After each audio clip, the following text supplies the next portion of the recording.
What's up, beautiful people? It's Sindærfam. Welcome to the channel. Today we'll have this very interesting video, and it's about parents knowing the most important job as a parent or being a parent. And yeah, I'm excited to check this one out. Let's check it out. So anyways, the 2-year-old's a collection of these sort of random motivations, more or less gets his or her act together by about 3 if they're being socialized properly. And that means that the parents are doing their best to make the child acceptable to other children. That's your damn job as a parent. You have to understand that, because if your child isn't acceptable to other children, they won't play with your child, and then your child will be lonesome and isolated and awkward, and they will never recover. Because if the kid doesn't get...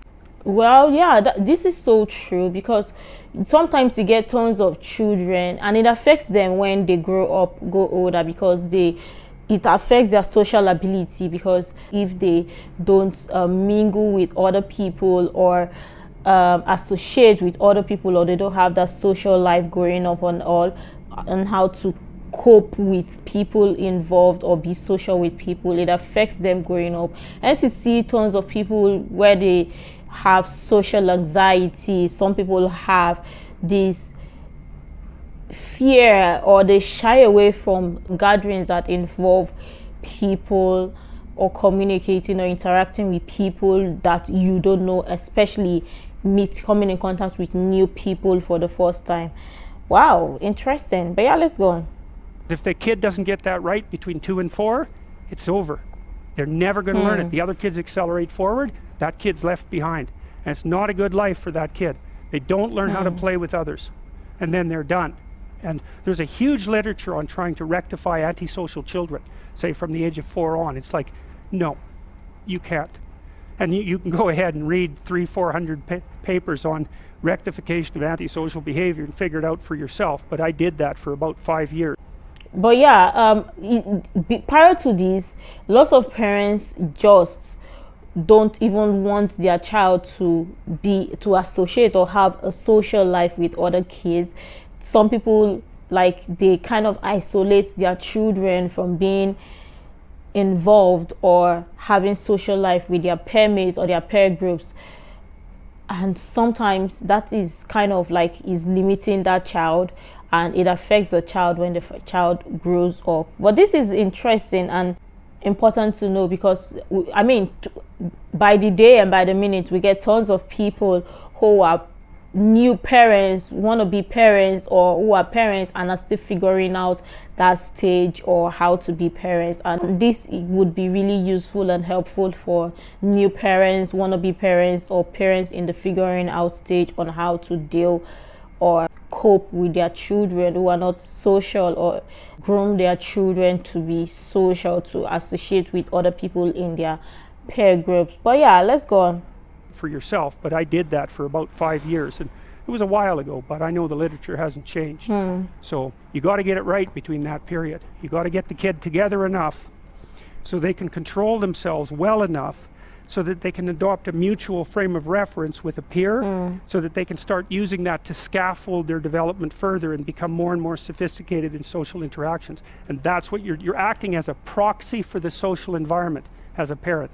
That's what you're doing. Now, a gentle proxy, an informative proxy, maybe even a merciful proxy, but a proxy nonetheless, because they're not going to be around you forever. Yeah. They're going to be out there among people who don't really care about them. And if they don't have something to bring to the table, at least the ability to cooperate, they're going to be lonesome and isolated, and that's not going to be good.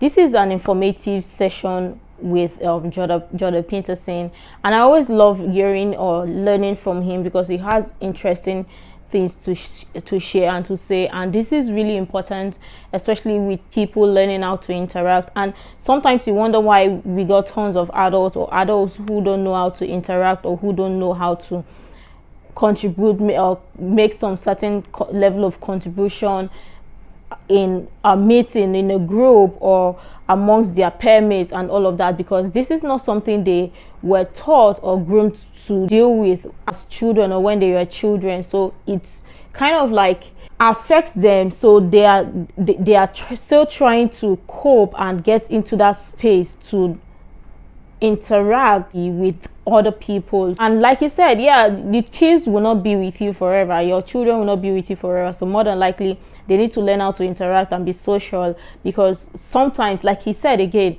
they would meet people who don't have their best interest at heart, so they need to know how to deal with some certain situation and not be codependent on other people to interact or for interaction and social communication. But all the same, I loved this session, and I'm sure tons of parents are still in the figuring out stage, or are trying to understand or know how to put their children to cope or to interact with their peer group so it doesn't affect them socially, or it doesn't affect their social life when they are all grown up. And there are also parents who have figured this out. But all the same, I would really love to know and learn from you. Have there at any point you had your child not be able to interact with their peer mates or their peer group? How was it like? What were the measures you took to groom your child or to help your child to interact better with their peer group or their peer mates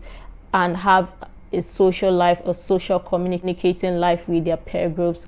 I would really love to know. I mean, people have different experiences, and I must say that it's not the same for everybody. Everybody's coping, social interaction is different from other people, and the way people handle or deal with things is also different. And I would really love you to share that in the comment down below. There might be somebody that would be needing this information or would needing this type of help or conversation, and it will really help somebody out there.